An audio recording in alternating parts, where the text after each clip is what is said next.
Welcome everyone to our annual general meeting. It's my pleasure to be chairing the annual meeting as new chairman of the board. We're going to have a few speakers and a few presentations this afternoon, and hopefully we can get through them in a decent time so that we can have a little bit of talking and fellowship after this meeting. So let's begin. We do have a few formal things to do and a few maybe less formal things to do, but how's that? Is that better? Yes. Thanks, Tom. Thomas is frantically waving to me to speak up. So I'm not going to repeat what I just said. I'm going to let you just kind of pretend you heard what I said. Let's begin the meeting again by saying that this meeting is being recorded and it will be on our YouTube channel at a later date. So there's a provision for the conflict of interest. Any board members have a conflict of interest, want to declare it. You find yourself in a conflict at any time during the meeting, just indicate so, and we'll make note of it for the record. Are there any additional items to be placed on the agenda? Town Manager Latchwell? No. Any board member wish to add anything to the agenda? Seeing none, I have a motion to approve the agenda as circulated. It's moved by Peter and seconded by Stu. All those in favor? And it's not on opposed, so that motion is carried. The next order of business is the minutes of the previous meeting. And they were circulated. Would someone feel comfortable in moving the adoption of the minutes? By Mike, seconded by Chris. Are there any errors or omissions? Questions? All those in favor? Opposed? That motion is carried as well, and the minutes are adopted. At every annual general meeting, it's always a good thing to introduce the board members to the visitors in the audience, and we do that right now. Everyone knows me. I'm Robert Chambers, and I represent county on the board. Starting with, I guess this is an alphabetical order. So Shelley Ann Bentley, Mayor of Halton County. If you could just maybe stand up and keep it standing until we've introduced everyone, and then we'll have this wonderful round of applause forever. Shelley Ann Bentley from Halton, the mayor. Vice Chair Donna Tessler, and Vice Chair right here, Dave Ferris. Doug Brunton from Rockland Mountains here, as is Michael Columbus from Norfolk County. Tom Shelley from Norfolk County. And I see Chris Van Passen.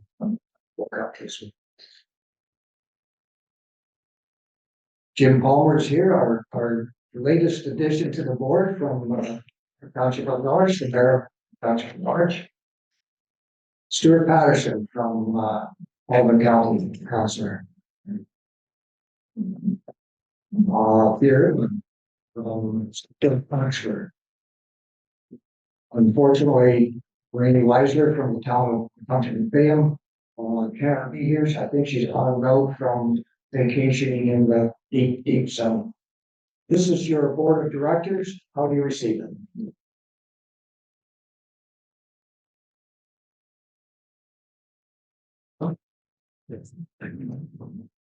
Longpoint Conservation Authority has several committees. One of the more interesting and probably one of the more important committees that we have is the Lee Brown Marsh Management Committee. And we have some of the members here today on that committee. The chair of the committee is Tom Huskin. Dave, stand up. I'm not sure whether Larry Chandler is here. I didn't see him come in. Hey, Larry. And I'm not sure whether Lou Kochek is here either.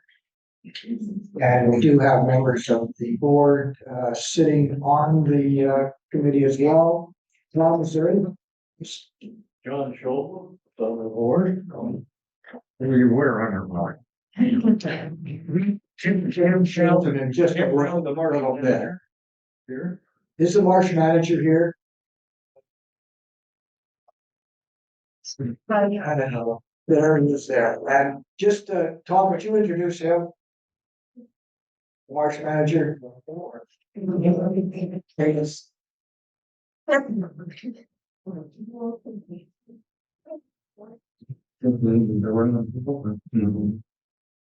Okay. If someone comes in, Tom, from the committee, if someone comes in from the committee, you can, stop here. Mike Columbus is on the committee, of course, and, Doug Brunton is on ladies. Doug Rutt's a new appointment, applaud yourself. Thank you. And you'll see as the meeting goes on, I'm a great one to delegate authority, and I've delegated that position to Doug Brunton. So you'll see him at the next meeting, Tom. Another committee that is near and dear to my heart, since I've sat on for several years, is the Baucus Museum Committee. And our chairman is here this evening. Hello, Eddie Chamberlain is already Jane is here. As is, I saw her come in. Madeline is here as well. And I don't believe that Julie Stone, Heather Smith, or Dean Ellingson are here, You're not here. but again, they're valuable members of the committee, and as well, members of the board sit on that committee as well. Betty, would you like to maybe you can say a few words to the I'm doing greetings from the Bacchus Museum Committee. We haven't been meeting regularly, it seems, but we're back on track. It seemed to throw a monkey wrench into a lot of things, and our committee meetings happen to be one of them. But we're very happy to be able to meet and to plan with staff. Brendan, Sarah, thank you so much for all the guidance. And thank you to the board members who sit on that committee. And Robert will be welcoming you back, which will be terrific. And by the way, congratulations as being chair of the board. We have a lot of things planned for this coming year, and we're just thrilled that we will be attracting more schools to come to the programs that are planned for them. So during the summertime too, with the interpreters being there, it's very interesting for the people who are camping and for day visitors and for the students as well. So thank you for your continued support. We look forward to the future and know that things will be very bright at the Bacchus Museum Committee. Thank you. Thanks, Betty.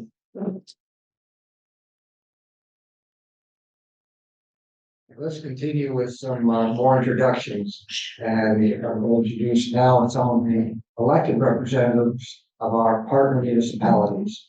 And I'm going to start, and I'm going to ask, as I call you up, to stand up, and if you want to say a few words, please do so. Speak loud and clear so everyone can hear you. We'll start with someone that I know speaks loud and clear, and everybody listens to.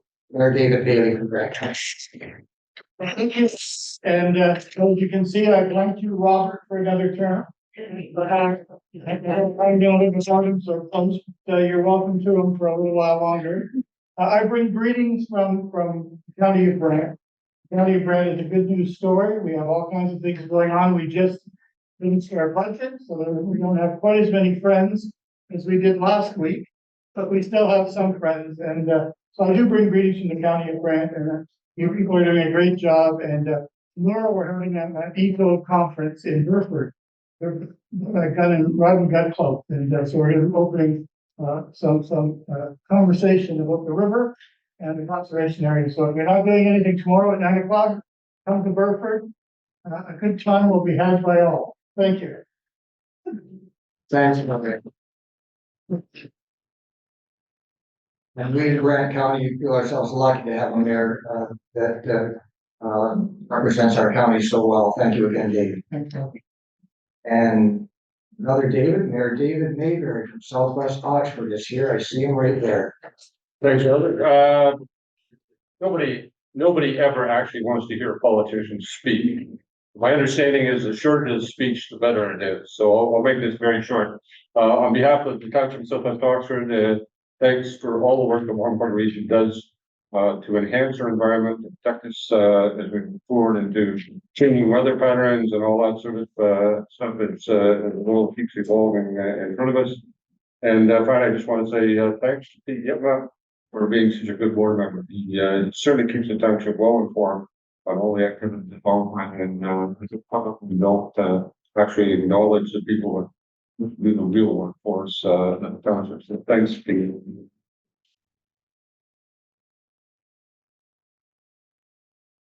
And thank you, Mayor Baker, and I concur that Peter is an excellent board member, and we're happy to have him here. And I'm gonna come to your council these days and see Peter and yourself in action, so. I hear you're great friends, and you're certainly well liked in these circles anyway. Ed Ketchabah here from the township, and the mayor of Elford County, by the way. Ed? Something along that line. Thank you, Mr. Chairman. Yes, I am the warden of Elgin County and the mayor of this municipality of Bayham. The nice thing about being down on the list of speakers is that everyone has already taken up the good points, and there's no point in repeating it. But Mr. Chairman, I do congratulate you, your new vice chair, and all the members of the Long Point Region Conservation Authority. You do great work. We've had a long-standing relationship with you at the municipality of Bayham. Pointed out by Lori, of course, that we have some pretty interesting flood times down in our neck of the woods, and we certainly appreciate the efforts of the staff and the authority in looking after us in those circumstances.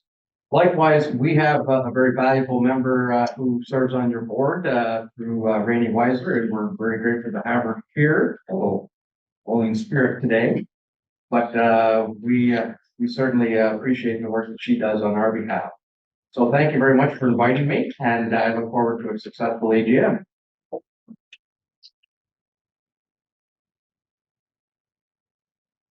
Thanks, Warden Ketchabah. Mayor Amy Martin can be here, but Michael Columbus is going to bring greetings from Norfolk County. Amy Martin, Mayor of Norfolk, could not be with us today. She told me she can't be in 2 places at once. So she has asked me to bring greetings on her behalf. And we do have 4 board members here, Council Front, Councilor Shelley, Councilor Passon, and myself. And so a big thank you to Long Point LPRCA staff and the board of directors for their commitment to conservation here in the watershed, and also for forever adapting to the changes and challenges that province puts upon us from time to time.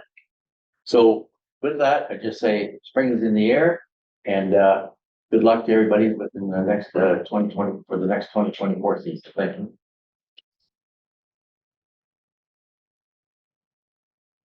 That's my home. And we're gonna move from the sons of Norfolk County to the place of Halden County, and Kelly Ann Bentley is here from Halden County. Thank you. Welcome everybody this afternoon, and I bring greetings from Haldeman County. I've sat on the board for 1.5 years. My counselor, Stu Patterson, has sat on here for, I think this is your 2nd term. So 6 years. I have really enjoyed coming out here. I love driving into Norfolk County, Oxford County. It is just gorgeous, and I'm so proud to be mayor of Haldeman and be able to represent Haldeman County. And this board is great to work with, and I've learned so much in the 1.5 years that I've sat here, and I can ask questions to anybody, and they're very receptive. And I love the work that we do for our watershed, and I hope that we can continue to protect our watershed despite province's demands on us. So thank you very much. Thank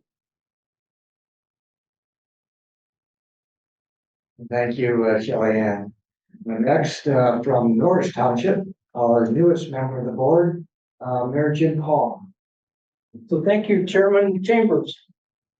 So, we'll read this. You represent the Council of Norris, who works with the LPRCA We'll try to be as good as my predecessor, the former chairman of the Chamber. Since today, it's over the city council with the commissioner for council work.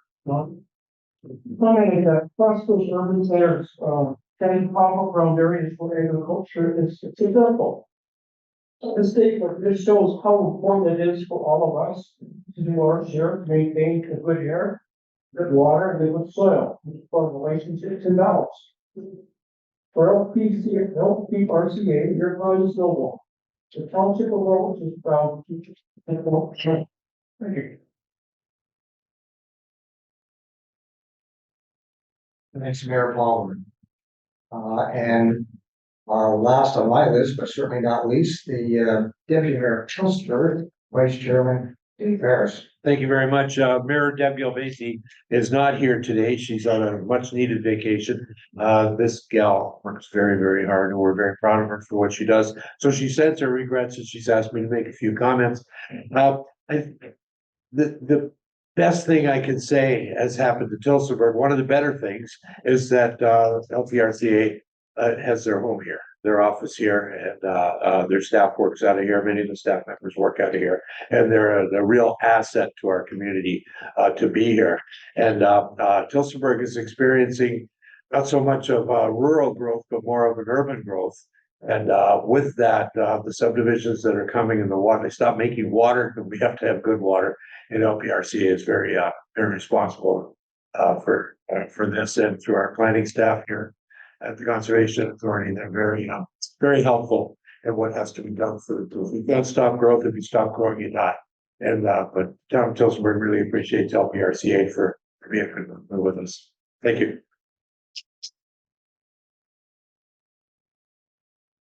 Thank you, Vice Chair and Deputy Mayor Barris. It's always awkward sometimes if there are any other elected members of municipal councils in the audience. Could you just please stand up now? I'm not sure whether there are. Southwest Oxford, Paul Bugner. I also are chair of the Catholic Street Conservation Authority. Well, we're certainly pleased to have you here. And it looks like South of Oxford is going to win the chairman's competition for having the most members of their councils here. So they will be thanking you for coming along. And good luck in your conservation area. Thanks. Okay, again, the theme of remarks and introductions. We're very fortunate. I think if you've been on the board as long as I have, you'll know that one of our greatest supporters was the former MPP of Haldeman, and that's Toby Barrett. And Toby is retired, and we're very fortunate to have successor, Bobby Ann Brady is here. And I'm wondering if Bobby Ann, Toby always would come forward and bring greetings for the legislature and speak a little bit about what the authority does for the area and what you can do for it. Bobby Ann Brady, MPP. Thank you very much, Chair Chambers, and okay, do I need it? Okay, I'm just here so I can see you all. And I think Ed hit the nail on the head. By the time you go down the list of speakers, everything has pretty much been said, but I'm very proud that both counties in my riding of Haldeman Norfolk are very well represented here at the LPRCA. And I think it's been all of about 24 hours since I've been in this room with some of you. We were here yesterday for SCORE, so different issues today, but great to see so many of you back today. And I have very fond memories of this room, actually. Working for, as Chair Chambers said, my predecessor was Toby Bernard, and I worked with Toby for over 23 years. So I spent many hours in this room during what I would call the heyday and then the decline of the tobacco industry. So I've got connections with many of you, including Chair Chambers. We talked about this yesterday, working on saving Burford High School back in the day. So anyway, it's great to be here and connecting with so many of you. But first most importantly, first and foremost, I want to thank you for all the work that you did, because one of the things that Toby instilled in me as I worked alongside him all those years was the respect for the conservation authorities. You guys are such wonderful stewards of the land and do your utmost to protect and safeguard our environment. And I really respect that. Toby was always proud of the work that you did, and I am too. So I will say that the past few years I know has been difficult and challenging for the LPRCA and for conservation authorities in general. And I am an independent. I sit at Queen's Park as an independent. That is a bit different.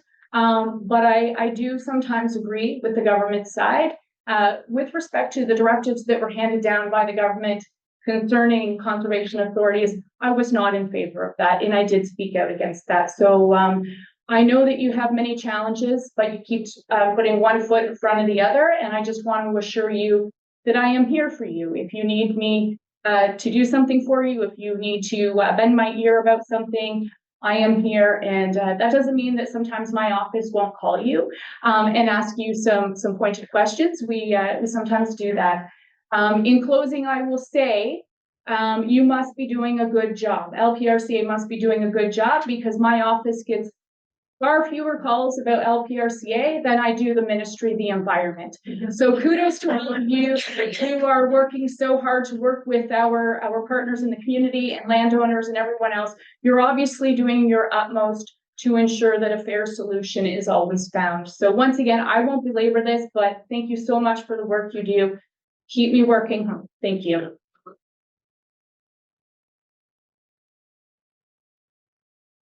Thank you, Mr. Peabody, and we're certainly happy that we have someone in the legislature that is tuning into conservation authorities, and I expect that you'll be hearing from us. Hopefully, we'll hear from you. I have another guest here that I'm question to introduce to the better before. Thank you, Chair. At the Roma conference this year, there was about 1,800 delegates. And there was a little bit of time to kill, so we're wandering through the display area where the vendors were. And Conservation Ontario had a booth set up. And Angela Coleman was there. And I met Angela, and what a delightful meeting it was to meet. I guess Angela's the delightful one, to meet with the Conservation Authority. And I asked her, I introduced myself, and I asked her if she would happen to be available on March 1st with LPRCA's Annual General Meeting. And she said, weather permitting, she says, I'll clear my calendar. And she made it. So, ladies and gentlemen, Angela comes all the way from Newmarket this morning, and she's been chair of Conservation Ontario, 36 Conservation Ontario or Conservation Authorities, and she's been in that position since September of 2022. Please welcome Angela Coleman. Thank you so much. What a kind introduction.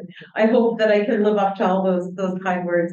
Thank you to the board and chair and general manager Maxwell, as well as all the staff here at Long Point for welcoming me today and inviting me to lunch and giving me the opportunity to chat with all of you.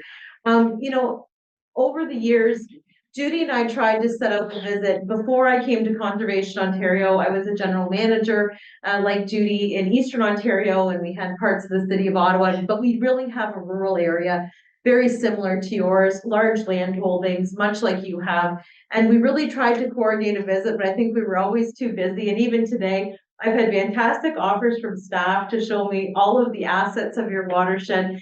And we probably won't be able to do that today, but I hope to be back at some point to do that. But just my congratulations to the staff and the board for working together under the leadership of Judy to bring the programs and services that the watershed residents really want and value. It's been my pleasure over the short time in Conservation Ontario to get out and speak at as many Conservation Authority annual general meetings and other events as possible. I've also been fortunate to get to speak to different parliamentary committees and other different boards and other different conferences across Ontario about the great work that conservation authorities do. And as we hear at many general meetings, there's just such good support for the work because a lot of people understand that vibrant communities and vibrant local economies really much depend on the local environment being a good place for residents to work, live, and play. So it's absolutely my honor and my pleasure at Conservation Ontario to do many things, but they include advocacy on behalf of the work that we do. We try to bring into your authorities cost savings and benefits that the 36 of us together are more able to achieve than each individual conservation authority acting alone. And it's also my pleasure to meet so many different elected officials and municipal folks as we work together with the Conservation Authority staff and hear about new innovative ways that we can work together and to continue to deliver absolutely the programs, the services, and the absolutely necessary work that we have to do at these critical times to make sure that our local communities stay the vibrant places that we've come to rely on. So again, my heartfelt thanks for the invitation, and anytime I can clear my calendar to come to chat, to learn more about what you do and see the work that you have put together in your countryside, it's always my pleasure to come and do that because across the province, I see such fantastic things and I realize how similar so many of the different areas are in terms of the strong local support for the conservation lands, the need for protection of people and property from floods and other catastrophic events that are ever so costly, as well as the great work we do for source water protection, development reviews, and so forth. So I'm always here at your convenience, and I think most people know how to reach me. So thank you so much and have a great AGM.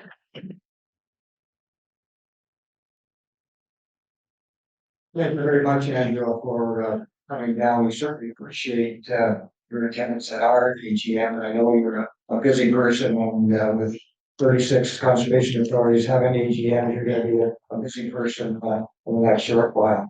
Thanks very much for taking the time to visit and come down to the law. Okay, let's keep right on going with more presentations, and these are presentations that I think are very important to the Long Park Conservation Authority. That is our recognition awards. We always try to recognize good service, not always long service, but good service, and we have some recipients that I'm going to introduce to you, and I'm going to ask perhaps our general manager and our vice chairman to assist me in presenting these awards. When your name is called, could you please just come up to the microphone? As you're walking up to the microphone, you can hear your 5-minute acceptance speeches. And I believe there's a photographer that's going to take a picture. Just giving him the opportunity to set his apparatus up. So be prepared for the speech and be prepared to smile. We have 5 members, or the 3 members of the board who have served 5 years, and certainly I'm happy to have them for 5 years and maybe for many more after that. To put in perspective, it takes 5 years to get a high school education back when I was. These gentlemen, who are great colleagues of mine, have graduated with a 5-year diploma. It's going to be a service award. First, Thomas Shelley, Morgan County, been here 5 years.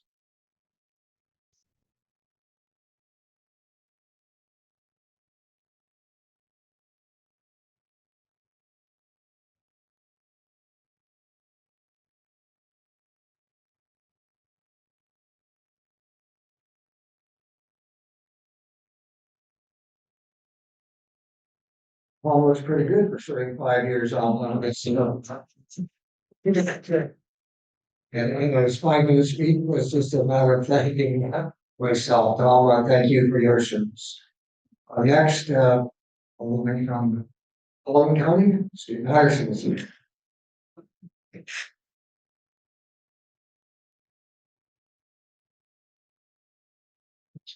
Just because we don't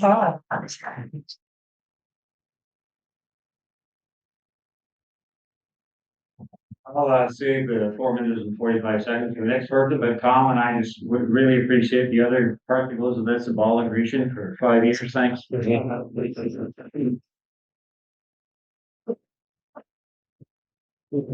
have another board member that has, sort of 5 years, yes, year.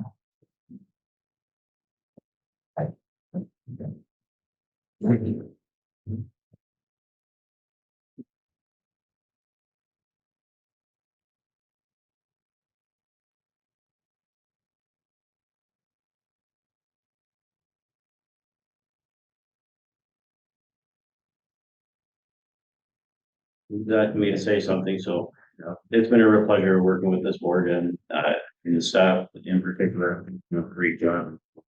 They make it easy to be a board member, so thank you. Well, thank you, Peter. Not only, are we recognizing board members who have served 5 years, we have employees as well that have been the authority 5 years. So I'm gonna go through the list, and when your name's called, you can, I think you're probably sitting in the audience, you're gonna have a little bit longer for your remarks, so, you know, not slow and not what you wanna say. Chris Reinhardt, been here 4 years, board technician. Chris.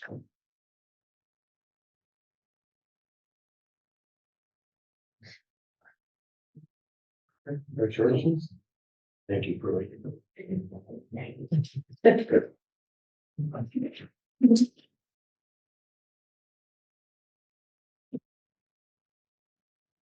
Man, a few words, but I really.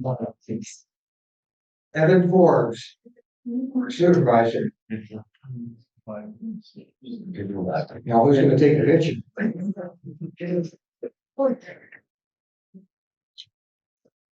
Words of English. It's been a lot of fun. Well, I guess that's about it.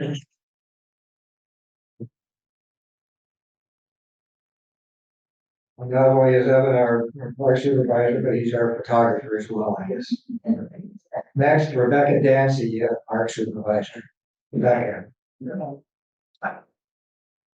I guess they call me Becky. You can call me whatever. Great. Call you Mickey. Thank you. Good. There we go. Any word? Thank you very much. It's been a pleasure for the 5 years. I'm looking forward to many more years, hopefully.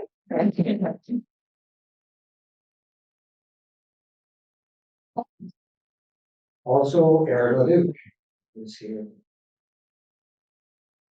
After serving 5 years, he looks quite ready to serve another 5 and many more after that. Now.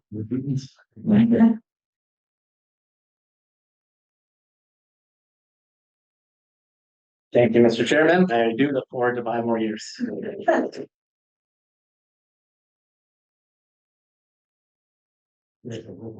Not only have we had employees and board members that have been here 5 years, we have some that have been here a lot longer than that, and one of them is here to receive a 15-year milestone award, everything, forestry, person.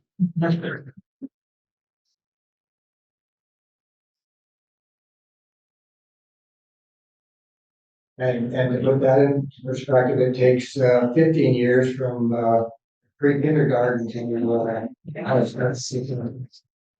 so we've done the whole circuit.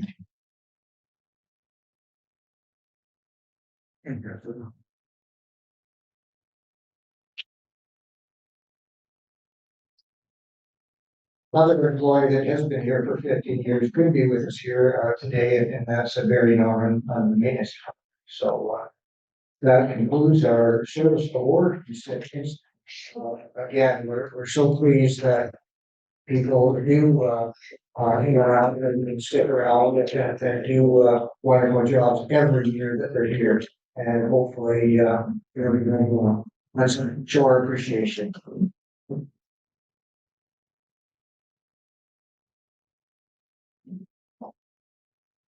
And as I said previously, I'm a great vulnerability authority, and I'm pleased to turn the meeting over to our vice chairman, who will bring in business part of the meeting. to the finances. Thank you, Chair. I've been introduced before, but for the owl, for the YouTube, I'll introduce myself again. I'm Dave Barris. I chair the Audit and Finance Committee for Long Point Conservation Authority.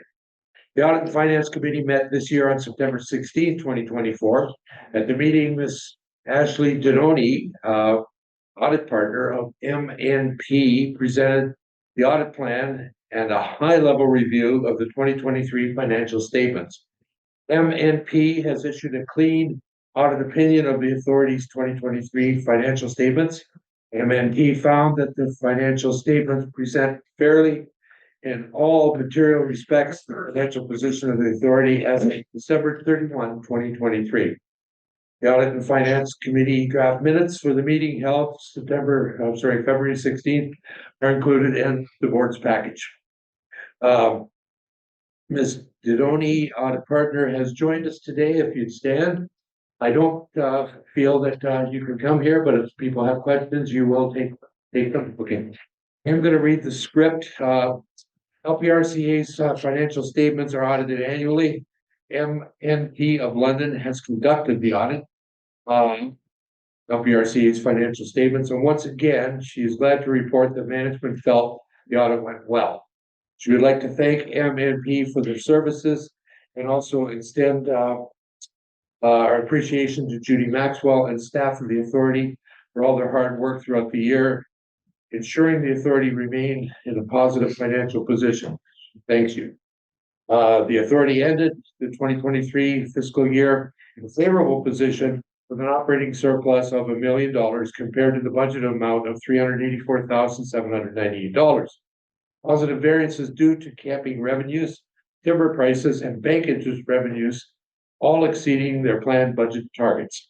The authority's reserves grew to $11,731,200 from $10.85 million in 2022. Externally and internally reserved figures can be viewed in Schedule 3 and 4 of the financial statements. The authority continues to invest in operations, and in 2023 had acquired $416,841 in tangible capital assets, which are outlined in Schedule 2 of the financial statements. 2023 was another successful year for the authority, and she looks forward to working with the board of directors and support staff and the great work they perform in coming year. Her words. Are there any questions? Seeing none, there are a few business items to deal with. I have a motion. So if the board would help me with this, at the minutes of LPRCA's Audit Financial Committee meeting held February 16, 2024, be adopted as circulated. Mover, please, and seconded. That would be Tom and Doug. Any opposed? That motion is carried. Second motion that LPRCA Board of Directors receives the 2023 audit findings report from MNP LLP Chartered Professional Accountants as information. Mover and seconder, please. Chris and Mike. The discussion. Follow the script. Those in favor and those opposed. And seeing none, the motion is carried. Third motion that the LPRC Board of Directors approves the financial statements for the year ended December 31st, 2023 as audited by MNP LLP Chartered Professional Accountants. Mover and seconder. And Shelley Ann and Stu. Discussion, if any. Those in favor. Those opposed, if any, and that motion is carried. And finally, that the LPRC Board of Directors approves the appointment of MNP LLP Chartered Accountants as LPRCA's auditors for the 2024 fiscal year. Mover and Tom, and then seconder would be Pete. Any further discussion? All in favor? Opposed, if any? That motion is carried. Thank you, and I'll now turn the meeting back to the chair. Thank you, Dave. And since we're in that spontaneous motion making and voting, we have three more, and I'm going to read them. First, that we'd like a mover to move that the LPRCA Board of Directors approves the chair, the vice chair, general manager, and manager of corporate services as designated signing officers for the authority business for the year 2024. Moved by Michael, seconded by Chris. All those in favor? Opposed? Motion carried. Next, I would ask someone to move that the LPRCA Board of Directors authorizes chair or vice chair, general manager, or manager of corporate services and borrow funds as required for the day-to-day operations of the authority. So moved by Stu, seconded by Jim. All those in favor? That motion is carried.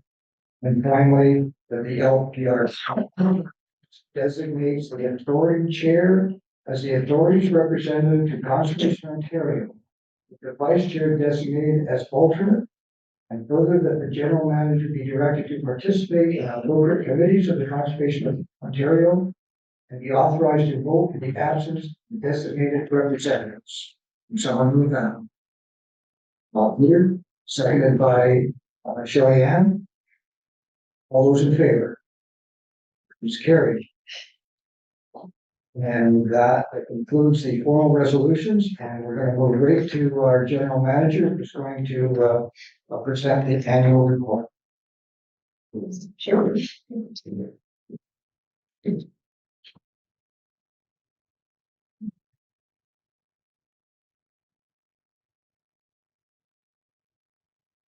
Good afternoon, everyone. It's my pleasure today to present the 2023 annual report on behalf of all the staff of LPRCA. In 2023, we continue to implement the required changes for the Conservation Authorities Act. 2023 was not without challenges. However, there are many significant accomplishments that staff can be proud of. Staff's dedication to delivering the essential programs and services for the watershed continued in 2023. Planning and regulation staff supported the municipalities while protecting the public from natural hazards, issuing 245 permits for development and infrastructure projects. There was 8 flood messages issued, over 4 events in 2023 through the authority's flood forecast and warning services. In 2023, the Victoria Dam Class Environmental Assessment, the Big Otter Creek Floodplain Mapping, the Riverine Flood Hydrology Watershed Model Study, they were all started and they will conclude in 2024. Safety fencing was completed at Lehman's Dam and also a small project at Victoria Dam. The camping season in 2023 at the 5 campgrounds was successful, and there were 451 seasonal sites occupied. In addition, there were over 7,400 overnight stays. The watershed benefit from 29,150 trees being planted, and 1,280 acres of cover crops were supported on landowners' properties. Forestry staff conducted surveys and sprayed invasive species on 1,500 acres on 19 of our forest tracts. In 2023, there is also 590 acres that were had ecological surveys completed, and that was on 4 forest tracts. Also, the authority in 2023, we mourned the loss of a former board director, Roger Geisens. He was a long-serving member for 17 years, and during that time, he was chair for 3 terms. He was dedicated to the community and the authority, and his contributions made a significant difference. LPRCA remains committed to protecting lives and preserving and restoring the natural heritage in the watershed. On behalf of all the staff, I would like to thank the board members, municipal partners, along with all our partners and customers in supporting us over the year. Now I'm going to ask Jess to play a short video that was created by Evan and Jess, and it's called 2023 Year in a Review. Yeah.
Great. Tom, you can, in the annual report, there's copies here.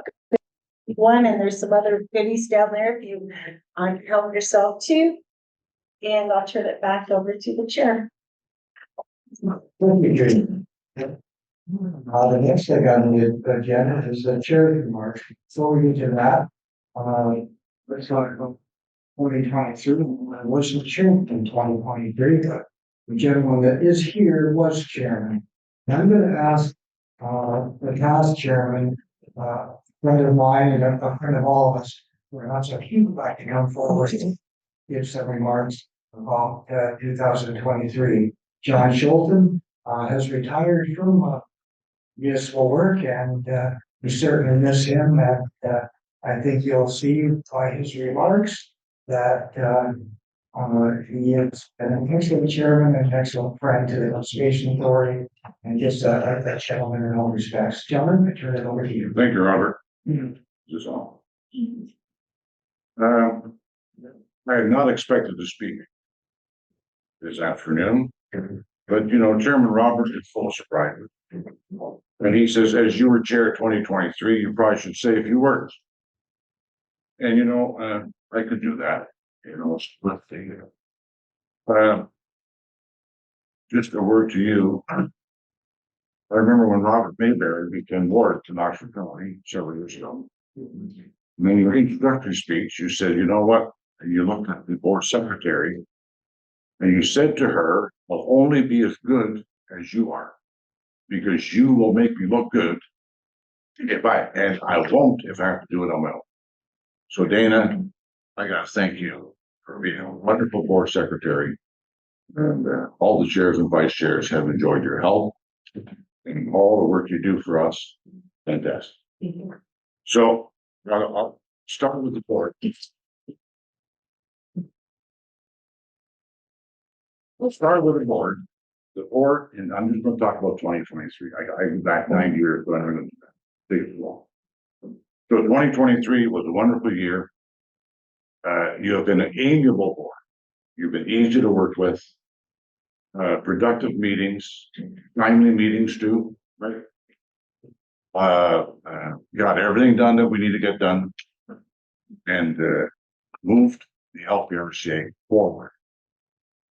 And that is what I wish for all of you in 2024. And my mayor, township, was always very inquisitive about the LPRCA. And council meetings, the report came in from the LPRCA. He always had questions, and good questions. And I thought to myself, this man has a very dedicated interest in LPRCA. So, you know, Jim, you joined a wonderful board. John? They're very, very good to work with. And I miss the staff. Judy, you've been a great general manager, and we've worked very closely together. And I hope you go closely with Robert and David, as they, along with you and Aaron, make the executive team of the board. And I wish you all the best with them. And there's more, Leanne, Aaron, I can name Paul's here, sitting here somewhere. Brandon, I mean, you know, just good people. And good people make a good organization. And you know what? The leaders of an organization cannot do it without. And your people who are working with you and for you can make you look good, or they can make you look bad. And you know what? These people here at the LPRCA all like their job. They're all motivated. They are dedicated.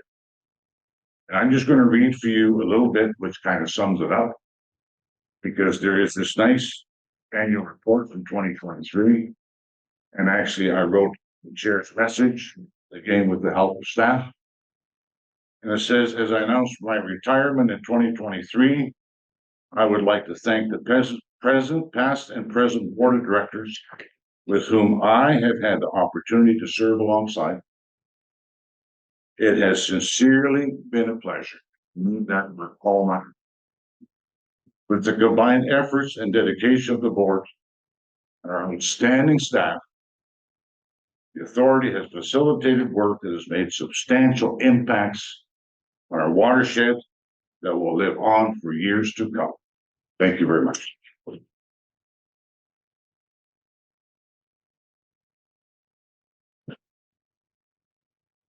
Thank you, John, I thank you for the impromptu, speech that you made. John didn't know he was gonna be, asked to come forward and, restrain that, an hour ago, so thank you very much, John, and as, a member of the, board in 2023, we thank you for what you did, for the board and with the board in 2023, and we wish you all the best in the future.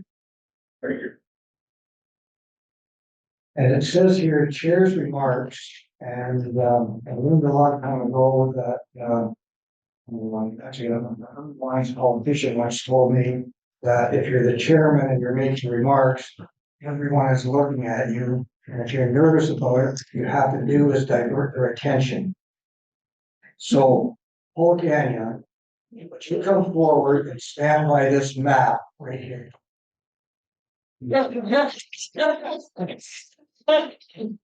Everyone is watching Paul, it's the map. Paul probably knows this watershed better than anyone here because he's all over the place. I love to take a drive, like Shelley Ann said, once in a while through the watershed.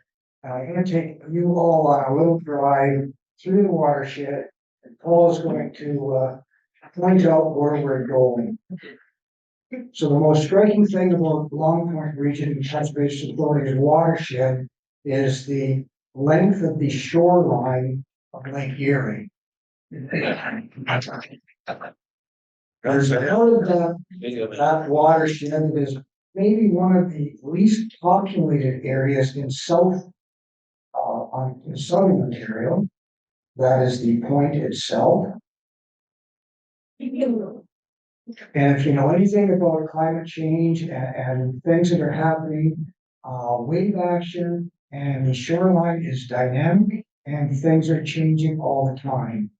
We want to make sure that 100 years from now, we still have Long Point, and that is what some of the work that the Conservation Authority does. Paul once explained to me that there's an interesting geological feature in Bayham Township, and that is the ravines that flow are the result of flowing streams into the lake. And if you ever look through Bayham Township in Allen County, you'll recognize these ravines. They're actually are unlike anything else in the watershed. Let's drive down Highway 3 across the high level bridge in Tillsonburg. And that is a great example of one of the ravines I'm talking about.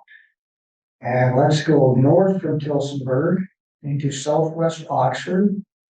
And if you take that drive, you'll recognize and see many of the beautiful farm operations in that area of Oxford County, and recognize that the rural landscape in Oxford County is, look at Paul, not me. It is very vital and key to the economic resiliency of that area.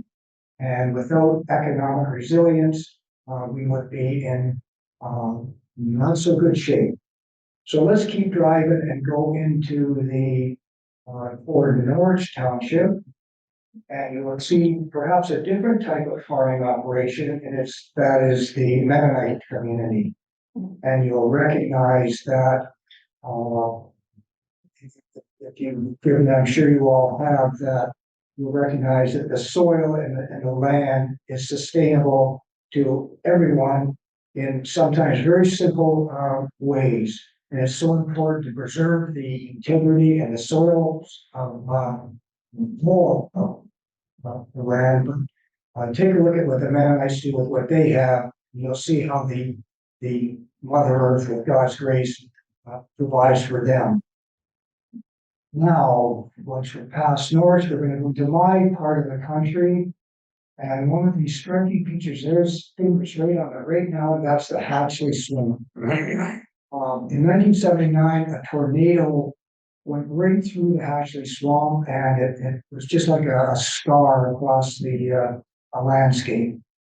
But now, many years later, you cannot see where the tornado went through, and you'll recognize by seeing that the nature has a wonderful way of making things good again. The green blue heron colony is starting to reappear in the Hatchley Swamp. Wetlands are so vital and important to watersheds, and that's where it all begins up there in the Hatchley Swamp.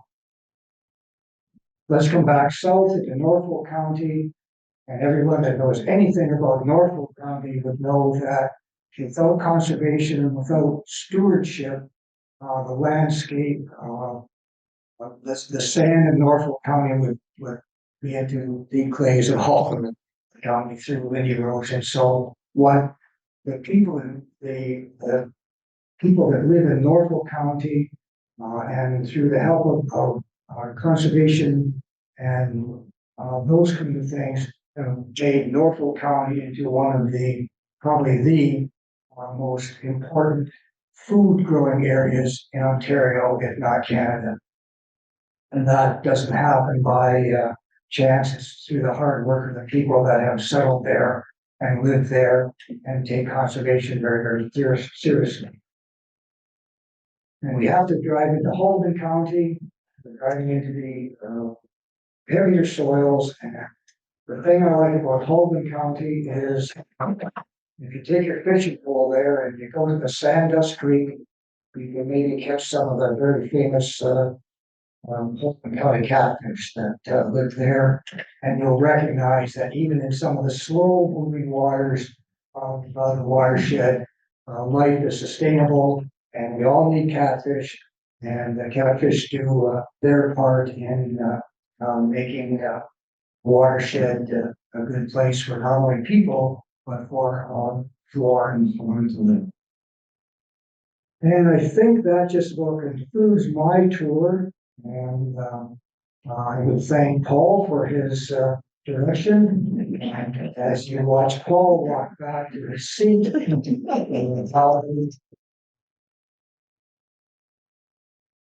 include my chairman remarks. And you didn't see me say it, but you learned a valuable tip if you ever have to chair a meeting and you have 100 people looking at you all at the same time. One of the people that has done a perfect job in stewardship of the land and takes conservation very, very seriously is the award winner of our stewardship award. Unfortunately, Kyle Hubert could not be here, but I'm just going to read a little bit about what the staff has provided for me to show you what people can do in the watershed to make the watershed a great place to live. Carlos is unfortunately unable to be here. He's ill. We're going to ask him to one of our board meetings and present him with the award in person. Just so you know, I'll read this that I was not going to be trying to This environmental conservation involves managing natural areas and resources to ensure their health and availability in the future. Each year, to recognize the conservation work taking place within our community, LPRCA highlights a person or group at the Long Point Region watershed who has demonstrated a commitment to environmental sustainability, conservation, presents them with the Long Point Region Conservation Stewardship Award. And this year's Conservation Stewardship Award recipient is committed to a positive environmental action that contribute to a more sustainable and healthier watershed. Cal Hibbert, who was nominated by members of Alice Norfolk, is actively involved with Alice Norfolk as a program participant a member of the Partnership Advisory Committee, and also serves as a director of the Ellis Forum. Kyle is passionate about conservation education and actively shares his experiences with others. Kyle supports woodlot management and reforestation, as well as wetland conservation. On his own farm, Kyle has participated in tree planting and wetland construction, LPRCA, Authority, and other partners. His future plans for the farm include Brown's waterways, Tallgrass Prairie Project, again to minimize erosion. We commend Kyle for his continued conservation advocacy efforts and commitments. Unfortunately, as I said, Kyle is unable to be here, and we will be presenting Kyle's award at our next board meeting if he's able to be here. So that's maybe Kyle will be watching this on the video, and let's that's My goodness, Mr. Chairman, I'd like to say a few words. I've had the pleasure of working with Kyle with the OWL program and all that, and I'm sorry he's not here because like, he doesn't have a beer belly, he doesn't have gray hair. He's of the new generation, and I just think it's so great that an award like this being handed out. We have a future there. The next generation is coming on, and they're looking after the environment at a lot earlier age than maybe some of us did in the past. And I think it's fantastic that he's ready to be recognized at such a young age for that work that he does. So thank you very much for your leniency, Mr. Chair. and thanks, Chris. And again, Kyle will be here, and I'm looking forward to meeting Kyle. I've not met the gentleman, but I know I can appreciate his advocacy and his work in conservation. If we all did half of the things the award winners do, then I think we're going to be in a healthy watershed situation for many, many, many years when we all have all hands that bigger balance as economic there faster than now. We have a guest speaker, and I'm going to ask our friend and colleague here, Tom Huskett, to come forward and introduce our guest speaker.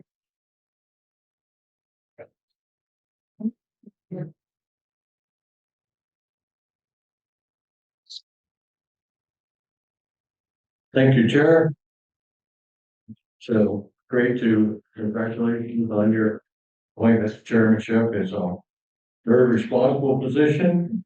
I've been there myself, and it's been a long time ago, but the people that have been involved with this organization are just so dedicated, and sometimes you wonder, like John says, you wonder about it till you get involved, and then you're so involved that you just continue that principle the rest of your life.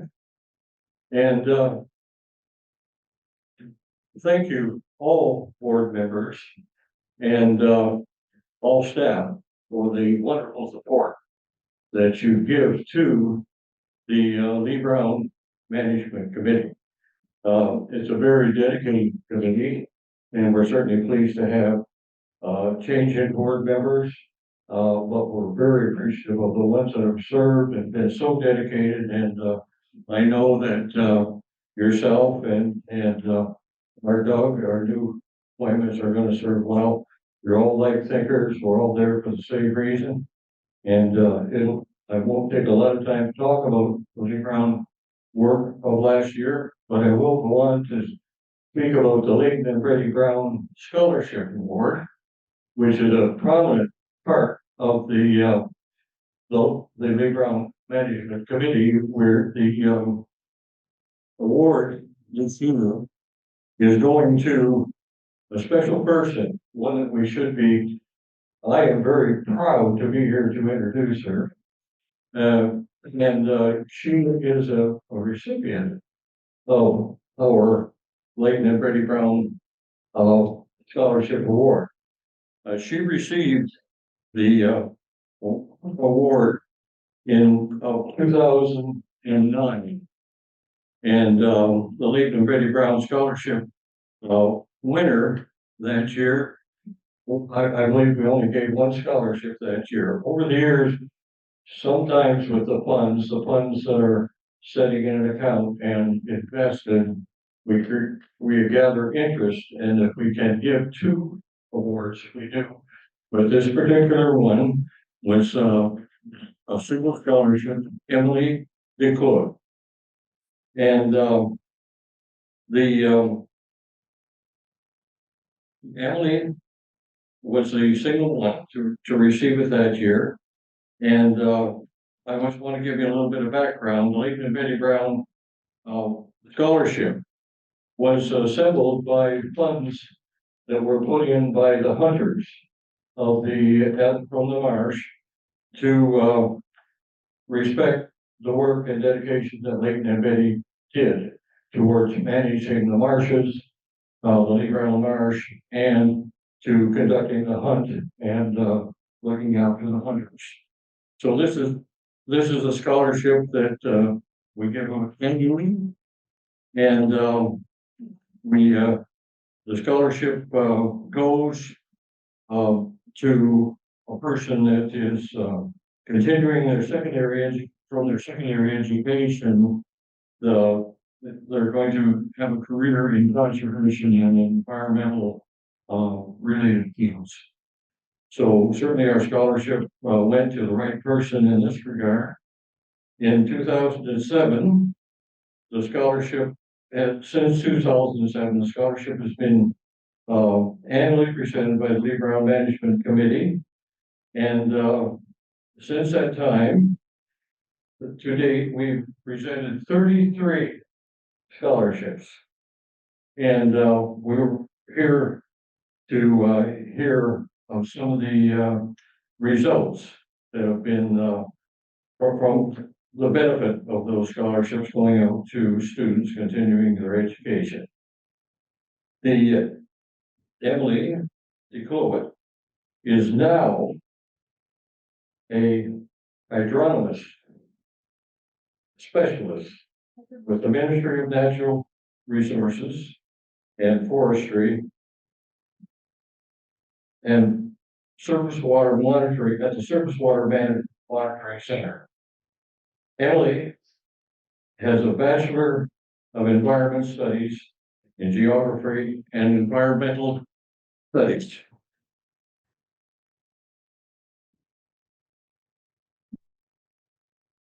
He is specializing in Earth System Science from the University of Waterloo. Emily credits her career path growing up in this area, Turkey Point. She was very interested in the natural resources and the natural area around her. Actually, as a young person, thought that reading clouds might be a good thing to start with. And then she became very interested in Lake Erie and fishing and all of the flora and fauna and everything that goes with it. And I wonder, Emily, if you would come forward here. And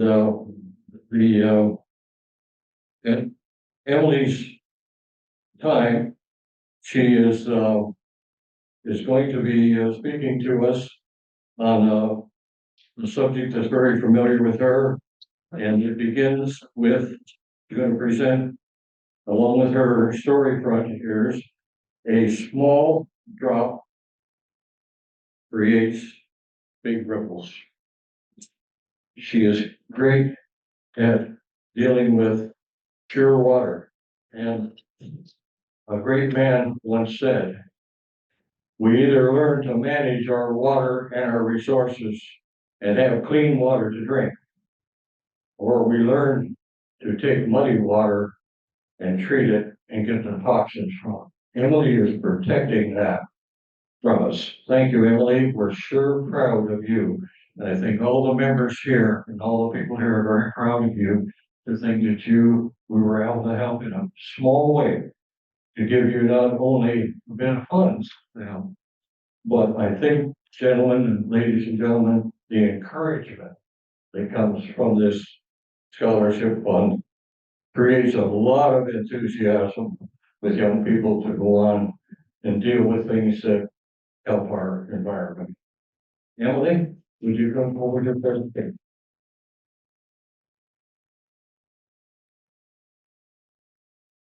Can we adjust that? You might have to. Get that out here. How do you like it there? You don't, sure. No, I have no notes. How about a champion here, guys? We don't make her. Mr. Chairman, I noticed that you didn't have Paul talk about Turkey Point.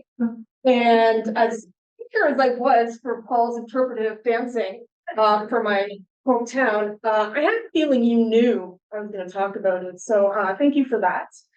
I also want to thank Jess for inviting me to be here and everyone in general for giving me this honor. I think I RSVP'd to the invitation to talk today in under an hour of receiving the email. I didn't have to think about it. I knew I wanted to come. And after I shot off the email being like, yeah, absolutely, I'll be there, I was like, wait, am I old enough to talk about my career? Because mentally I'm still a spring chicken straight out of school, but I guess it has been a decade already. So thank you, Jess, for humbling me on this wonderful journey I call life. So I want to talk about, the past decade plus and how I've kind of gotten here today. So where it began, spoiler alert, Turkey Point, you knew that one was coming. As it was mentioned, I grew up with the lake in my backyard. I was very privileged to grow up. This was the view from my backyard. I would sit out on by the channel looking at the clouds, trying to determine, is it going to rain today? I was very unsuccessful, but I tried. And I took a really deep interest in the water cycle from as early as I can remember. Probably a good thing I didn't go into meteorology. It's a good thing I'm talking about water today because me and plants, not much has changed since I was a child. I still can't keep plants alive. See that one? Killing all of my mom's flowers. Also, not the best angler. This photo was taken on bass season opener. If you know it's not a bass. But I try. But it was my activities on the water and growing up in that area that really made me realize that what I did on the water and what I participated in had implications. So my thoughts while out fishing would be, if I were to pour or have, if there was a gas leak out of the boat here, where would that gas end up? Where would it pollute? What, as an international border, what's the US doing that could be impacting us in Turkey Point and Long Point Region Conservation Authority jurisdiction? And I also learned from a very young age that when you live in a floodplain, it will flood. This photo was taken from Port Rowan, down near the boat ramp a few years back when water levels were quite high. You can see that somebody's bike is getting washed, call it. So what happened? Cycled through a few different career ideas since I was a kid. The first one I can kind of remember was I wanted to be a stand-up comedian. Didn't see that one coming. I remember distinctly being in grade 4, the teacher saying, well, you need to like standing in front of people, talking in front of crowds. And it scared me. And so I deviated pretty quick from that. So I set my sights on being a psychiatrist or a psychologist or a counselor, something related to mental health. And then I realized, everyone's got problems. So that was a bit daunting too. There was a time where I wanted to be a flautist. You can call it flutist, I will correct you. And I was very strongly dissuaded from that idea as well. Meteorologist, no surprise there. I probably would have pursued meteorology if it were for, I didn't take physics in high school. And it turns out meteorology is strongly in the math and sciences, and physics was the only science I did not take. So I diverted and thought something environmental related that doesn't involve physics.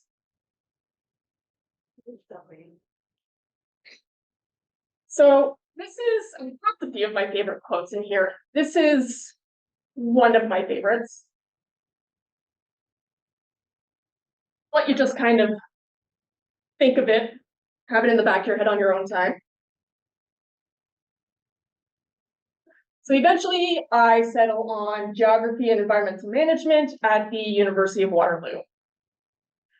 This is grade 12, a lot of moving parts in that year, a lot of scholarships you can potentially apply for. I wasn't going to apply for the Leighton and Betty Brown Conservation Scholarship. I'm not gonna lie to you, I wasn't going to apply. I didn't think I deserved it. I didn't think that I was a good enough conservationist. I was like, what, 17? I was like, I need to be doing better in order to even be recognized by a body of people for a scholarship award. Recall who it was. Someone said, just try it. Just apply, see what happens. What's the worst thing that can happen? You know, like just don't lose this opportunity. So I was like, yeah, okay, we'll do it.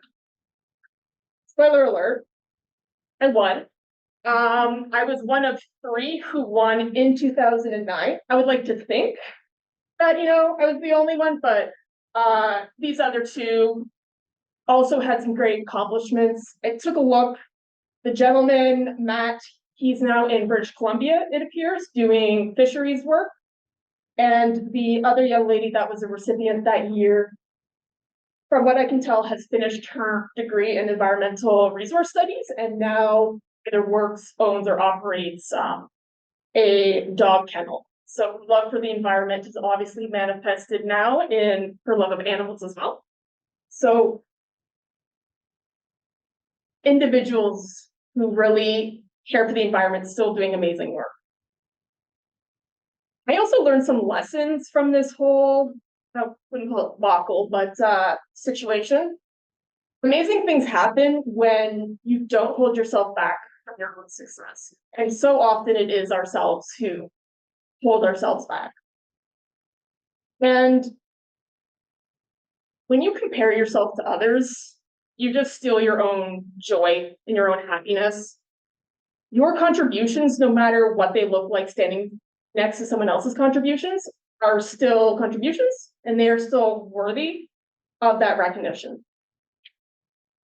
And believe in yourself, even if others don't. You know, if we think back to all of those different career ideas I had a lot of people dissuade me from a lot of different ideas. I would go to annual get-togethers and say, oh, I'm studying geography. And I would get, oh, so you want to be a teacher. And that can be very narrow thinking. It can also make a person feel like this type of work is only worthy of one future profession. And so I want you to kind of consider the opportunities that our youth today have, especially those that are afforded through this scholarship program. So I graduate grade 12, and I decide to go to the University of Waterloo.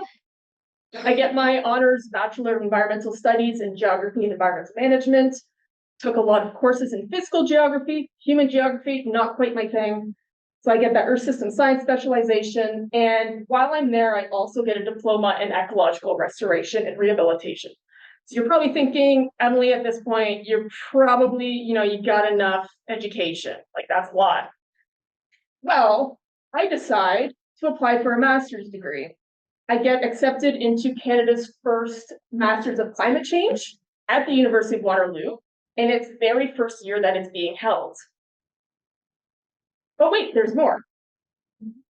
I kind of freak out and think if I go the postgraduate route, I'm going to have to get a PhD, and what careers will afford me or be afforded to me. So I panic apply to Fleming College and instead enroll in an advanced standing program where I eventually get my environmental technician diploma. So instead of doing the full 2 years, I was able to do it in 1.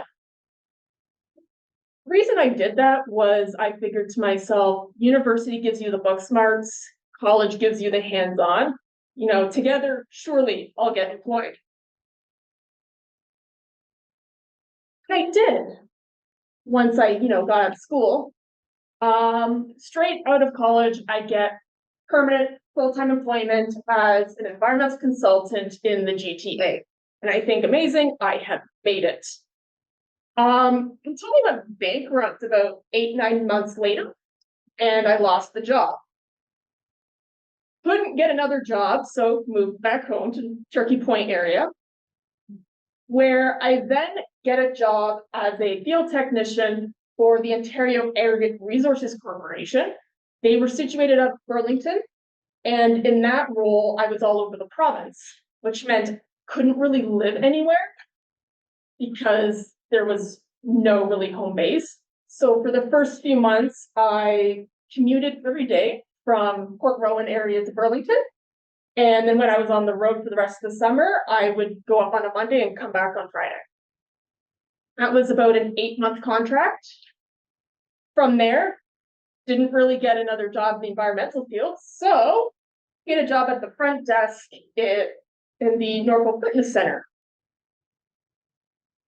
Work there for a time and get a job in the Lower Trent Conservation Authority area. And I moved to Belleville to do another 8-month contract as their drinking water source protection program assistant. After that, I applied for a year-long contract as the water resources technician at the St. Clair Region Conservation Authority in Strathroy.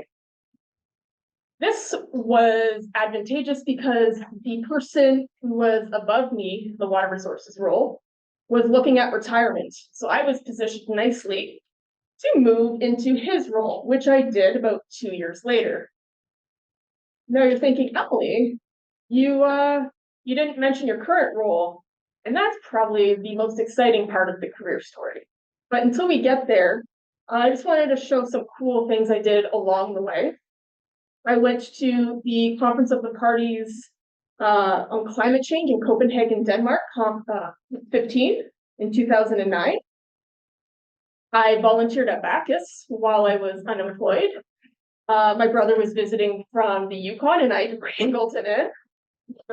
He was thrilled. I was a grant winner for the Laternal Conservation Symposium. So I was able to go to the symposium without having to pay the fee, which was fantastic, great experience. I've done radio ads. I produced the whiskey soda video. You know whiskey soda, it's the Hister's product for data management. A lot of conservation authorities use it for their flood forecasting and warning. I produced and starred in the video, which I regretfully tell you is on YouTube if you would like to watch it. I was also asked during the pandemic to be a panelist on a webinar. That was a phenomenal experience and a huge honor as well. And I did an Ice Jam interview on the Weather Network, which is also still online. I will not be providing that link for you. But this is something that I hold with me every decision I make, every career move I make. And you're always one decision away from a totally different life. Which brings me to how I got here. So I'm a hydrometric specialist / duty officer for the Ministry of Natural Resources and Forestry. In that role, I'm currently acting, and it's a fixed term, I'm not permanent. I originally applied for it in November 2022, and it was for the full-time permanent position, and I was very much unsuccessful for that. I didn't get it. I wasn't even in the top half when I was ranked. But then comes May 2023. I reach out to a member within the Surface Water Monitoring Center and I say, "You're really cool, I really admire your work, would love it if you mentored me." And she said, "Well, actually, can you take a phone call?" They had to backfill one of their permanent staff, and she sat in on my interview and she thought that I had some really interesting ideas and fresh perspectives. So while I didn't rank high in terms of the point system, I was someone that they would like to be able to bring in if they could. So come June 2023, I proposed a sabbatical to the conservation authority I work at, St. Clair Region Conservation Authority. From what I'm told, I was the first staff within the CA world to propose this. I kind of labeled it as a mat leave for your career, because I wanted to be able to try another experience without having to lose my job. And I was able to convince them. And so I'm currently supposed to go back to St. Clair in July when my fixed term with the Surface Water Monitoring Center expires. So here's some things that came to light when I was looking back on my career, my journey here. You have to be open to change. Incredible things happen when you allow yourself to branch out. And one of the best ways to level up is to change. I have lived in many different cities. I credit part of that to why I have so many different jobs and so much experience all over the place, because I did move and I did hop between contracts. And it's never too late to embark on a different path. I didn't do that master's degree, still kind of want to. So I might do that yet. A small drop creates big ripples. What you say, both to yourself, the thoughts you have, or the things you say to others, those are the drops that inevitably become ripples. So when you support and provide opportunities to those around you, be it family, friends, people in your community, providing scholarships, you help grow that positive change. And when you try, even if it's a career mat leave, whatever your try is, you never know what might happen, and you can always change your mind and you can always say no. So I just want to say thank you for having me. And it's been a really great honor to just share with you how I got here today.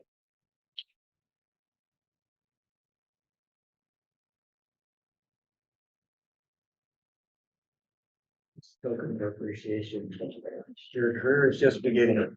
Thank you. I appreciate that. Thank you very much, Emily. It was great to follow you through the career, and like a sea where one drop made a great ripple. And you are a champion, and we are very proud of you.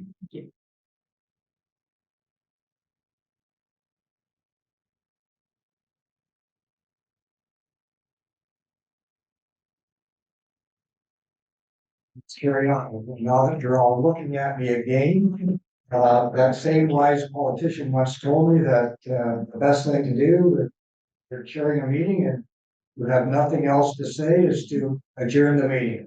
So this meeting is adjourned. Thank you all for coming.